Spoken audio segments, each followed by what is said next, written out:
Bonjour et bienvenue dans ces contes du lundi numéro 4. Le sujet aujourd'hui, ce sont les cabinets de recouvrement et les huissiers. Tout le monde a déjà été relancé par ce type d'officine avec des lettres souvent très agressives et qui vous réclament des sommes que bien souvent vous ignorez de voir. Alors, chacun doit payer ses dettes. C'est ce que j'ai toujours dit au niveau de l'aplomb. Vous empruntez, vous devez rembourser aux conditions. Si vous ne réussissez pas à rembourser parce que vous avez certains problèmes de la vie, la législation, la Banque de France a prévu un certain nombre de dispositions qui, à mon avis, sont vraiment excellentes. Bon, ça n'engage que moi. Et pourtant, vous avez toujours affaire à ces relances intempestives, ces harcèlements qui quelquefois vous suivent jusqu'à votre lieu de travail. Alors voilà, ce que nous allons vous proposer, c'est de découper le problème en 3 parties. La première partie, nous allons parler de l'argent que vous devez vraiment par décision de justice, c'est-à-dire les titres exécutoires. Ensuite, nous allons parler d'une catégorie de réclamations que font les établissements financiers, c'est-à-dire les banques qui réclament les fonds d'un compte débiteur. Et troisième partie, nous allons travailler sur tous les harcèlements des différentes sociétés de recouvrement qui travaillent pour des maisons de crédit. CTLM, Cofica, Cofinoga, enfin... Je m'y mélange un peu parce que ces maisons de crédit se rachètent entre elles, fusionnent. Aujourd'hui, c'est difficile de savoir quel est le réseau. Bon. Alors d'abord, premier type de dette que vous devez, ce sont les dettes qui sont issues d'un jugement et l'huissier qui vient vous le réclamer est donc muni d'un titre exécutoire. Titre exécutoire, c'est par le jugement de telle date, par le tel tribunal, vous êtes condamné à payer la somme de X euros et les intérêts qui portera des intérêts, soit les intérêts d'origine conventionnelle, soit les intérêts légaux. Donc là, vous ne pouvez pas y échapper. Avec un titre exécutoire, l'huissier peut saisir votre salaire, saisir votre compte et faire un certain nombre de choses. Néanmoins, vous avez quand même des recours. Si vous êtes au RSA, si vous êtes en difficulté, vous pouvez voir auprès de la Banque de France pour voir les dispositions, notamment en plan de surendettement ou autre, qui peuvent vous tirer d'affaire. Pour ça, vous pouvez contacter l'aplomb. Deuxième type de créance que l'on vous réclame. Là, il n'y a pas eu de jugement. Ce sont des sommes que vous devez à la banque au titre d'un découvert que vous n'avez pas remboursé.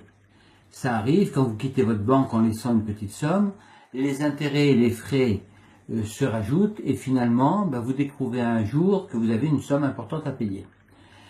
Alors, ces découverts bancaires, il y a 5 raisons, pour lesquelles finalement vous ne devriez pas les payer. Le découvert en compte, c'est-à-dire votre compte est débiteur, provient soit d'opérations, soit de frais.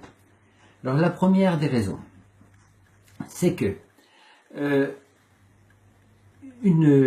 un compte débiteur doit être, je dirais, contractualisé au bout de 3 mois.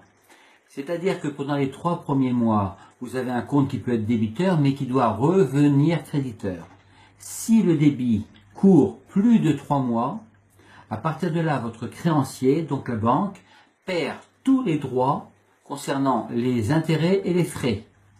Résultat, sur une somme qui sera peut-être de 500 000 euros, vous allez devoir 200 ou 300 euros. Voyez? Donc ça, c'est la première raison pour laquelle il faut approfondir le sujet avant de payer. La deuxième raison, c'est que souvent, les comptes débiteurs le sont depuis des durées supérieures à 2 ans.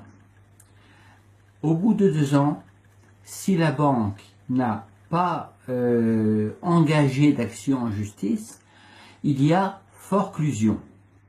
La forclusion n'éteint pas la dette, mais la forclusion retire à la banque toute possibilité de poursuite judiciaire. Ce qui veut dire en gros que s'il y a forclusion, vous devez l'argent, mais le créancier n'a absolument aucun moyen de vous le réclamer. Donc, il n'y a pas à payer. La troisième raison, c'est que si nous à l'aplomb, nous analysons la composition de la dette, notamment en incluant les frais d'intervention qui doivent être dans le taux effectif global, nous trouvons un taux effectif global erroné et nous trouvons également une pratique usuraire de par la banque. Là, évidemment, tout tribunal va faire annuler cette dette. Donc, troisième raison pour laquelle, en fait, vous ne devez pas payer. La quatrième raison est la suivante. C'est qu'il y a une jurisprudence de cassation qui date, alors de mémoire, c'est de décembre 2013, qui dit que la banque commet une faute si elle réclame des sommes qui ont été générées par une pratique usuraire. C'est-à-dire qu'on retombe dans la même pratique avec les frais d'intervention. Et la cinquième raison, alors ça c'est une jurisprudence de la Cour d'appel de Versailles qui doit dater de décembre 2016. C'était une affaire contre la Banque Populaire Val-de-France, où le juge a dit clairement, une chose assez extraordinaire, il l'a dit, il l'a écrit, que les découverts non autorisés ou au-delà du découvert sont hors crédit. Ce ne sont pas des crédits. Alors ça, c'est important, personne n'a tilté là-dessus, mais c'est important parce que soit je vous prête 100 €, soit je vous donne 100 €. Il n'y a pas trois possibilités. Dès lors que je vous les prête, je vous fais crédit.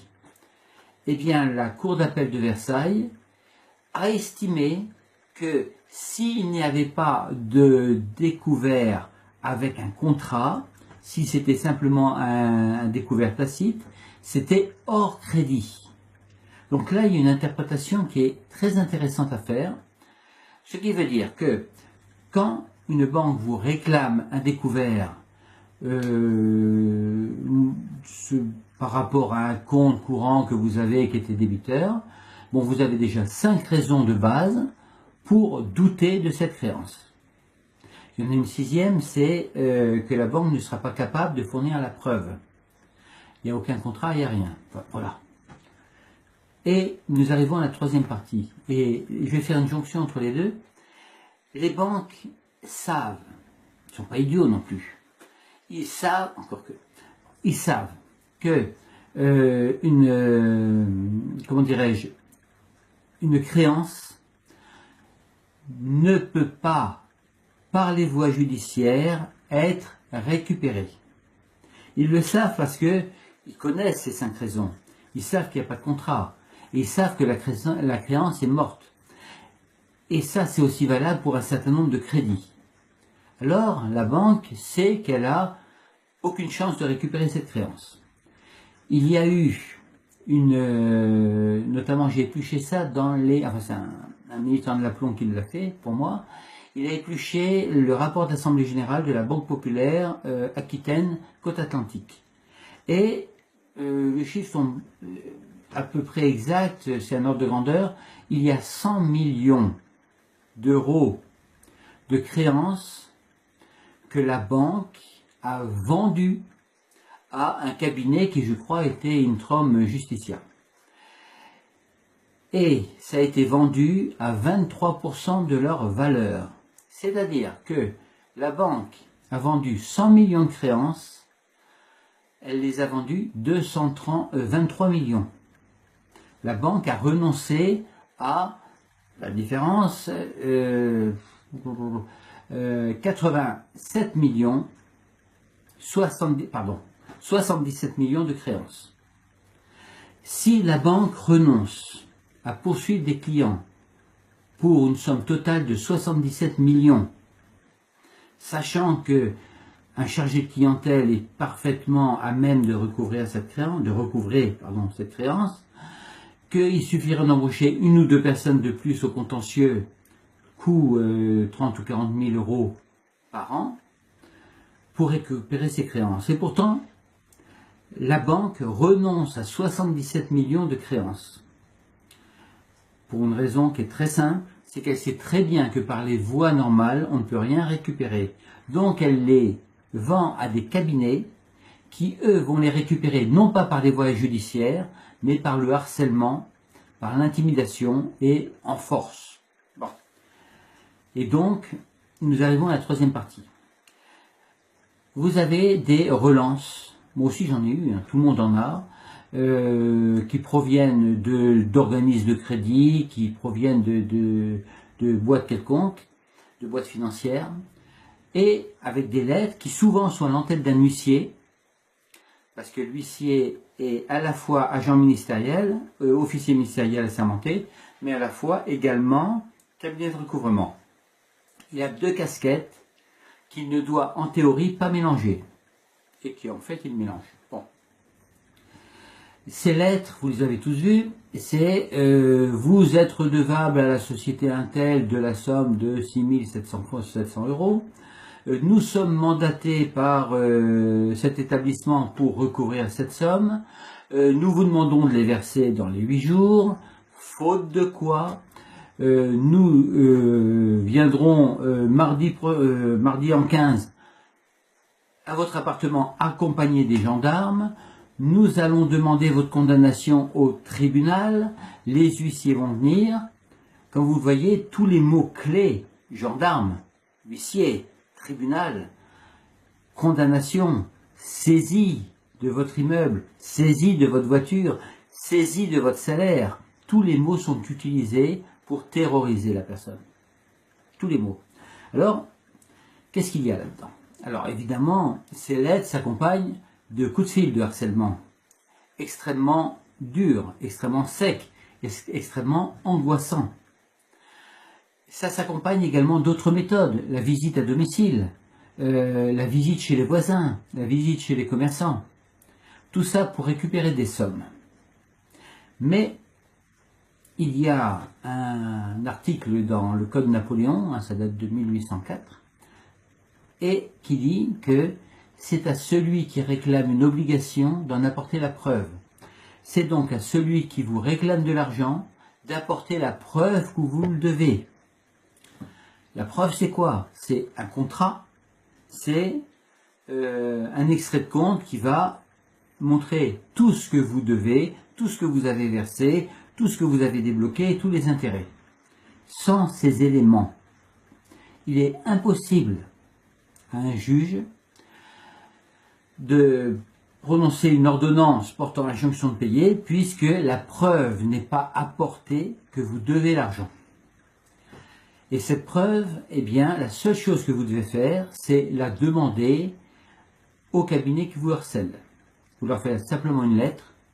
Vous ne reconnaissez jamais devoir la dette, tant qu'on ne vous a pas apporté la preuve.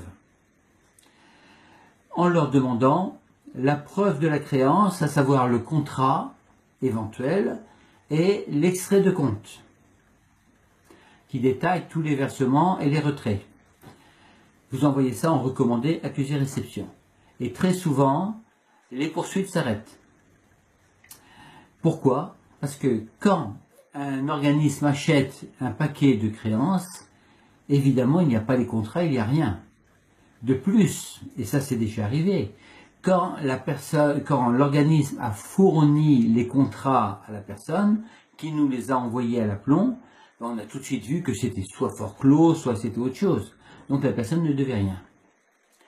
Donc, si moi je vous réclame 10 000 euros, eh bien vous allez simplement me demander d'apporter la preuve que vous me les devez. C'est pas plus compliqué que ça.